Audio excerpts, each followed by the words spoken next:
Hello everyone, this is Calvin, Professor C here.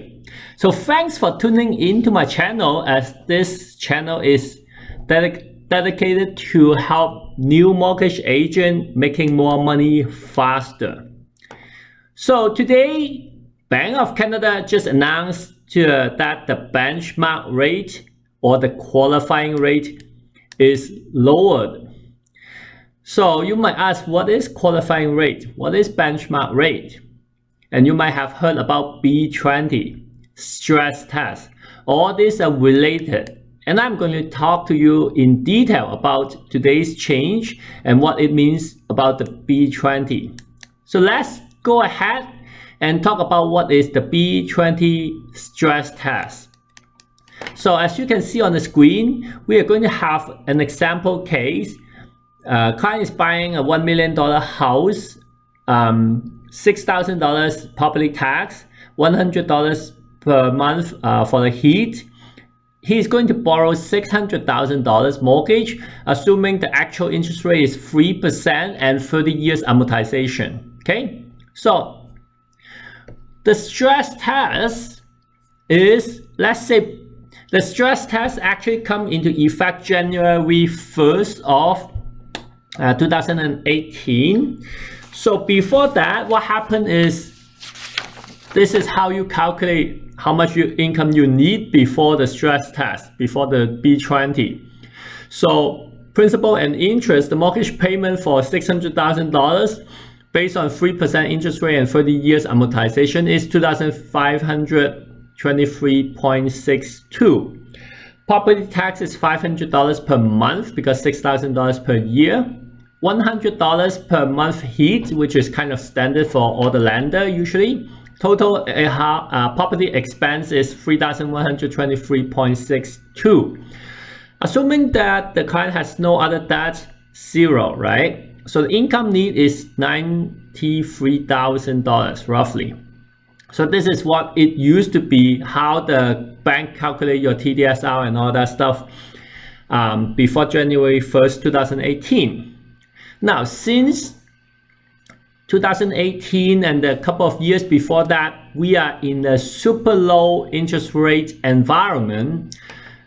The government decided to make a new rules called stress test or B20 rules, so that I remember at that time the interest rate is like 2.14 or something like that, and they say this is not sustainable. Interest rate is going to go up. So if you're making this money, you can afford this $1 million house.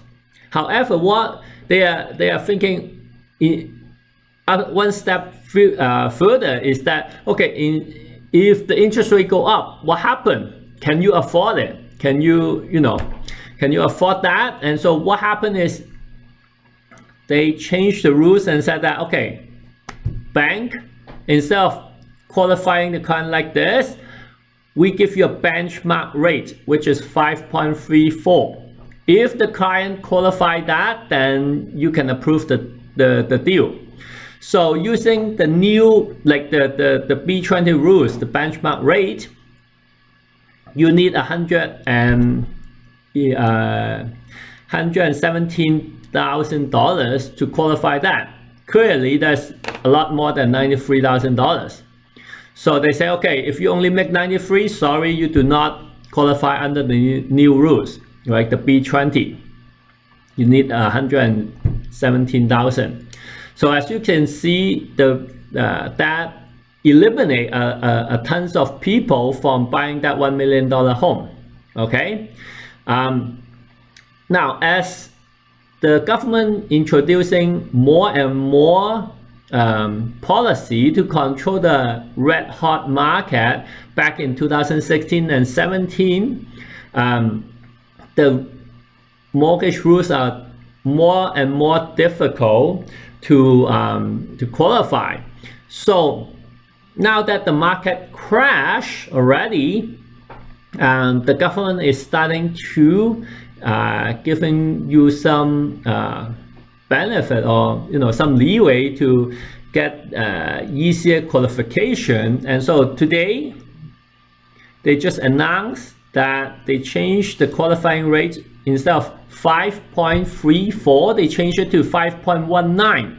So in summary, what happened is, for the same mortgage, that's $600,000, you need a little bit less income. So as you can see, the difference is very small.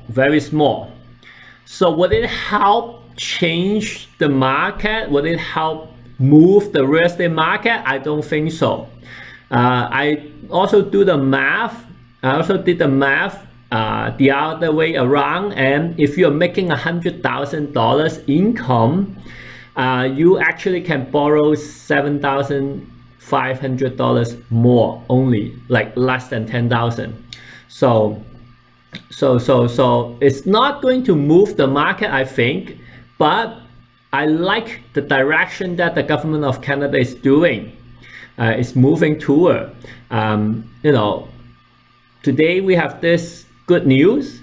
Not too long ago, they have announced that a new policy to help the first-time home buyers. And if you do not know that news, you can watch one of my videos. I think I will have a link on top here that you can click and watch about the first-time home buyers, guideline, the new rules from the government that helps a little bit. They dropped the interest rate, so that helped the real estate market a little bit also. So all in all these are good news for the real estate market in 2019. So I hope this year is going to be a good year. I'm pretty confident that it is going to be a good year. So let's go out and make a lot of money along with your real estate partner and all the client. Okay, so we'll talk again. Thanks for watching, and subscribe to my channel if you like what you watch. Okay, thank you. Take care. Bye bye.